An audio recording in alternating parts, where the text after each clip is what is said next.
Namibia het 'n unieke landbousektor wat aanpas by uitdagende omstandighede. Hier is 5 interessante feite oor boerdery in Namibia wat jy dalk nie geweet het nie.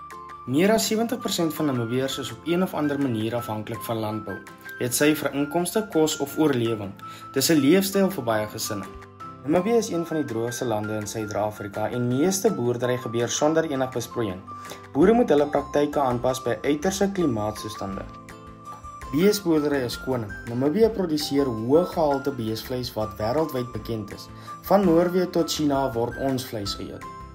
Aangesien water skaars is, gebruik boere boorgate en sonpompe. Hierdie selfstandige waterstelsels hou plase aan die gang, selfs in die middel van nêrens. Wildsboerdery groei vinnig. Boere benut wild vir toerisme, jag en vleis. Dis 'n volhoubare manier om inkomste te genereer en die natuur te bewaar terselfdertyd. Hoopelik het jy iets nuut geleer. Ondersteun my en subscribe. As jy wil, deel die video met jou chommies. Tot volgende keer.